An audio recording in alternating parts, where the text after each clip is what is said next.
کتونکو علب خان شیرپو یم کیمرامین را سره یاسر خان دی. علب خان شیرپو ویلفیر فاونډیشن مختلف پراجیکټو باندې د کار شروع کېدو چې کوم دی اراده لري. په دغه پراجیکټ کې زموږ د ټولو نه چې زما خواهش دی، زما ارمان دی، هغه یتیمخانه ده. دغه یتیمخانې ته ډېره موده پس هغه ځای ته رالو.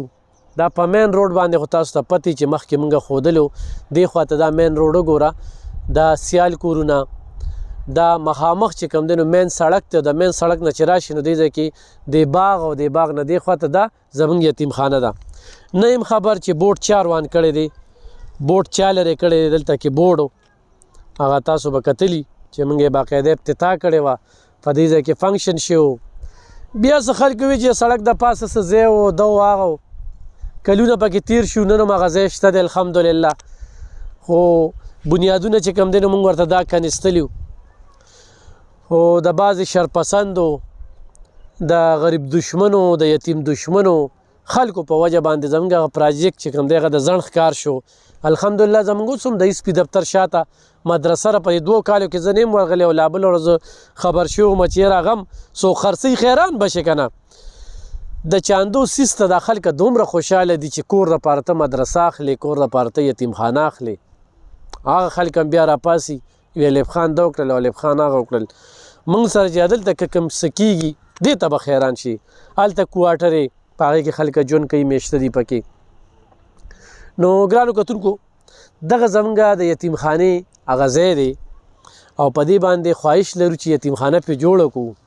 داسې شتمن خلک وي چې هغه دې کې را سره مرسته وکړي، تعاون را سره وکړي. په دغه بلډینګ کې په دې بنیاد کې یو سړی شینګل روړي دې ځای کې واچي چې بس موږ کار شروع کړو. یو سړی چې کوم دی نو شګه روړي، بل څه روړي، نو په دې باندې موږ کار شروع کوو. دا څه 30 مرلې ځای دی، په مین سړک باندې دی، باقاعده ګیس راغلی دی او دا ډېر کافي چې کوم دی دلته کې دی وخت کې 3 لاک نه بره چې کومه ده مرله ده. نو دا مین سړک سره دی. نو الحمدلله د علب خان شیرپو ویلفیر فاونډیشن دغه یو ډېر لوی پراجیکټ دی او په دې لوی پراجیکټ کې د خپلو کتونکو نه، د شتمنو نه، د خویاندو نه، د میاندو نه برخه غواړو. نور دا ده الله کورونه دی او الله به جوړوي، نه موږ په سر ګرځولی شو او نه راته دغه امید هم شته دی. خو په دې نیت باندې چې څنګه خدای را کړی دی نو د خپلو وروڼو، د خپل خاندان، د خپلو ملګرو په دغې باندې زه ډېر زیات خوشحاله یم. په دې پراجیکټ کې ما سره صرف یو خوراکۍ چې کوم دی 90,000 روپۍ چانده کړې ده، 90,000 روپۍ په ځمکه کې او یو 15,000 کړې وه، یعنې 95,000 روپۍ. دلته موږ افتتام کړې وه، تاسو ته پتې اشا سوار هم راوستو چې هغه بیا دا متنازع کړه.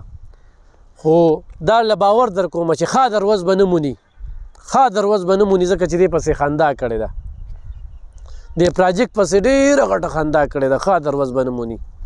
کم تورونه الزامونه چې په دې په ولګول، د څونه مدرسو افتتاحګانې مې پرې وکړې، د کوارټرو افتتاحګانې مې پرې وکړې، دې ځای کې مو له غټ فنکشن جوړ کړو، لوډ سپیکر مې لګولو، په خیبر نیوز باندې مو چلو.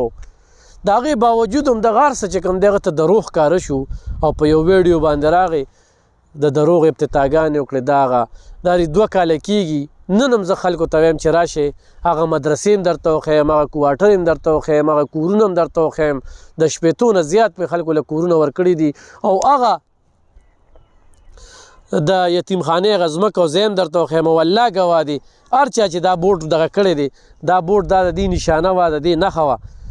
د دې باندې ډېر زیات خفه یم چې دا چا هم روان کړی دی او دغه بورډ یې لرې کړی دی.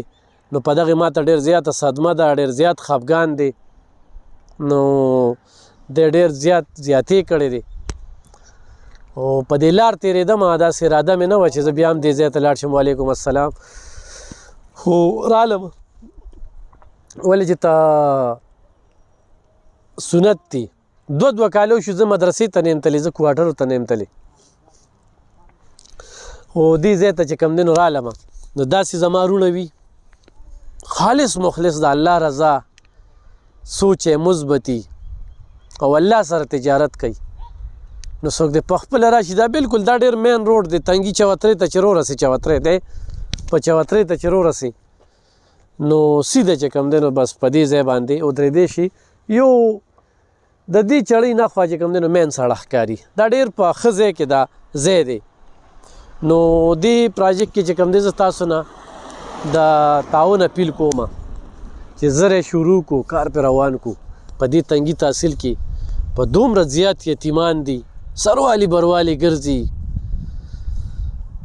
در په در ګرځي د کپړو ضرورت دی ورته د پیزار ضرورت دی ورسره هغه میان دی موږ سره په رابطو کې دي د چا ته بچي دي د چا شپږ بچي دي کورونه یې نشته په کورونو کې کټونه نشته نو خو یو داسې بلډینګ ورته ورکو هغې کې هغې سبقونه وایي په تنګي تحصیل کې دا کم پرایوټ سکولونه دي سرکاري سکولونه دي د امید مې شته چې دا ماشومان به پکې زه پرې داخل وم هو چې دا ځای جوړ شي دا یو قسم جوړولی شي او بس لا چاړه کې د دې ځای باره کې نه دي ناس په دې تنګي تحصیل کې هم کولی شي خو بدقسمتي ده دا ځمکې پاتې دي الله ما داسې خلک ولیدل چې په زرګو جربه ځمکې ده په 2.5 کور کې اوسېږي څه تې ځمکې خلکو قبضه کړي دي او څه چې کوم دی نو داسې په دغه باندې دي نو دغه ځای مې درته ښوده دا یتیمخانې پراجیکټ دی په دې کې را سره تعاون وکړې الحمدلله لب خان شیرپو ویلفیر فاونډیشن چې کم کار کړی دی په 400 کې د کورونو په مت کې د ځمکو په مت کې نو داسې په پښتونخوا کې چې کم دی نو داسې کار نه دی شوی دا کار موږ نه الله پاک اغوستی او د خپل رب ډېر زیات شکرګزار یو سبا به موږ په دې دنیا نه یو خو دا یو بلډینګ به یو یاد به یو کوشش یو خاصه یې کړې وه مدرسه به جماعت به موږ چې کله په شهید کالونی جندي پل کې یو جماعت جوړ کړو په هغه جماعت کې په غر د پاسه موږ بور وکړو او هغه بور چې کله هم هغې له شیشه وړله یا هم له د بیټرۍ غم کوو د بجلۍ غم هم وله کوو نو قدرتي د هغې نه اوبه را روانې شوې نو موږ وایي ځه الله قبول کړو چې په یو غر کې تر اوسه هغه چینه روانه ده اوبه ترې روانې دي نو دا وړه خبره نه ده د الله پاک ډېره غټه مهرباني ده خوشحاله اوسئ آباد اوسئ قدرمند اوسئ خو هغې خلکو ته ضرور وایم چې د الف خان هغه پراجیکټ څه شوې ځمکې څه شوې شته دی او دا د الف خان شیرپو ویلفیر فاونډیشن د الف خان شیرپو مرخون منت دی او په دې کې زه د خپل وروڼو د خپل خاندان چې کوم د شکریه ادا کوم مننه